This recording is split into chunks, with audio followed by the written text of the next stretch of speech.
कौन किसके भाग्य का खाता है।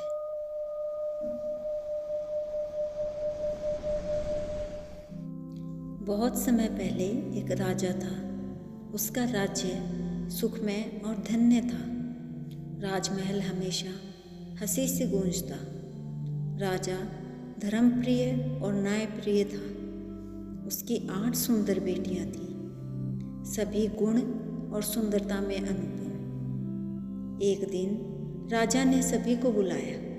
उन्होंने पूछा, बेटियों, बताओ सच्चाई क्या है? किसके भाग्य का अन्न तुम खाती हो?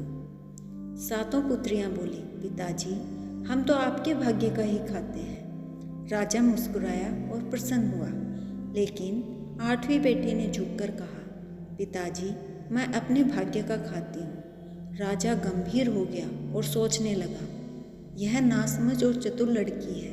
7 को राजकुमारों से विवाह कर दिया। 8वीं का विवाह गरीब रोगी से हुआ। 8वीं पुत्री अपने पति संग चली गई। जंगल में उन्होंने छोटी झोपड़ी बनाई।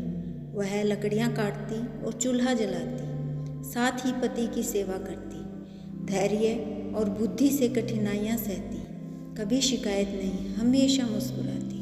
7 बहनें महलों में सुख भोगती। धीरे धीरे उनके वैभव में कमी आई। भाग्य ने धीरे धीरे दुख दिया उन्हें। किसी का पति युद्ध में हार गया, किसी का राज्य शत्रु ने छीन लिया, किसी का धन व्यसन में नष्ट हुआ। धीरे धीरे 7 बहनें निर्धन हो गई, भटकती, भोजन मांगती और दुख झेलती। 8वीं पुत्री मेहनत और धर्म निभाती। पति रोगमुक्त और तेजस्वी बन गया। झोपड़ी धीरे धीरे सुंदर महल बन गई। भाग्य बदल गया उनकी मेहनत अनुसार। 7 बहनें दरिद्र होकर वहां पहुंची। पहचानते ही सिर शर्म से झुक गया। 8वीं ने न ताना दिया कभी। वह बोली, सच्चा धन कर्म और धर्म है। उनकी आंखों में आंसू और पछतावा था। 8वीं ने प्रेम से अपनाया उन्हें। वे समझ गई कि भाग्य बदलता है। धैर्य और सेवा जीवन में वरदान है। राजा भी शिकार करते हुए पहुंचा। 8वीं पुत्री ने मेहनत शुरू की। हर दिन चूल्हा और लकड़ी जलाई। पति के लिए खाना बनाती हमेशा, साथ ही जंगल में खेत जोती। बुद्धि और धैर्य से समस्याएं सुलझाई। धीरे धीरे झोपड़ी महल में बदल गई। पति भी रोगमुक्त और तेजस्वी हुआ। गांव वाले भी उसकी सहायता करने लगे। भाग्य अब उसकी मेहनत के अनुसार बदल गया। 7 बहनें महलों से दर दर भटकती रही थी। भूख, गरीबी और दुख उनका साथ थे। एक दिन उन्हें 8वीं पुत्री का घर दिखा। अवाक रहकर देखा, महल की क्या चमक थी। पहचानते ही सिर शर्म से झुक गया। 8वीं ने न ताना दिया न अपमान। उसने प्रेम से उन्हें अपनाया और भोजन कराया। बहनों ने सीखा कि कर्म से भाग्य बदलता है। सच्चा धन केवल मेहनत और धर्म ही है। राजा शिकार करते हुए वहां पहुंचा। थका हुआ, प्यासा और परेशान था। उसने देखा महल और पूछा पानी। राजकुमारी ने जल भरा और दिया। राजा ने देखा अपनी 8वीं पुत्री। आश्चर्य और खुशी से आंखें भर आई। हृदय में पछतावा और गर्व मिला। सभी बहनें भी वहीं उपस्थित थीं। राजा ने समझा, भाग्य कभी गलत नहीं होता। राजा ने बेटी को गले लगाया।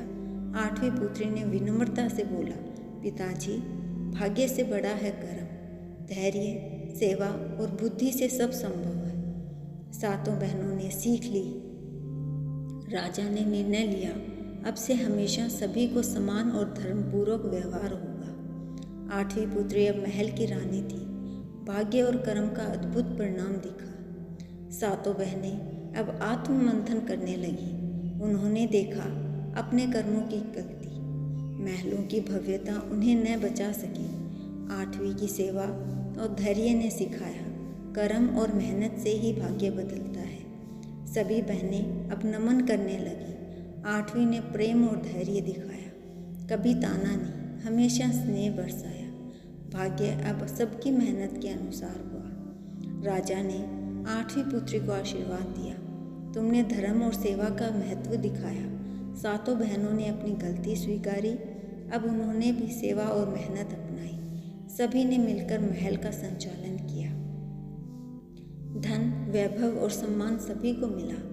राजा ने निर्णय लिया, न्यायपूर्वक और धर्म से सभी को समान अधिकार और सम्मान दिया। भाग्य और कर्म का यह अद्भुत परिणाम।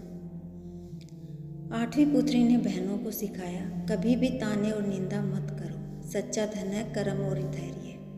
सेवा और विनम्रता जीवन में वरदान है।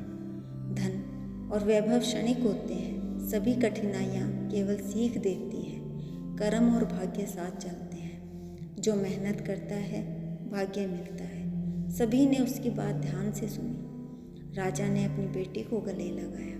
मैं समझ गया अब भाग्य क्या है। कर्म से बड़ा कोई धन नहीं। सातों बहनें भी अपने दोष समझी। सबने मिलकर राजमहल में सुख पाया। सभी ने सेवा, प्रेम और धर्म अपनाया।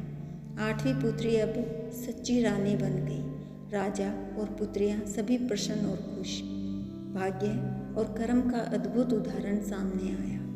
भाइयों और बहनों, यही है शिक्षा। भाग्य से नहीं, कर्म से विश्वास रखिए।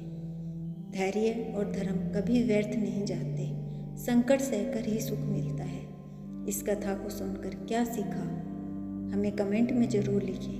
अगर कथा पसंद आई हो तो धर्म ज्ञान को सब्सक्राइब करें। फिर मिलेंगे एक नई कथा के साथ।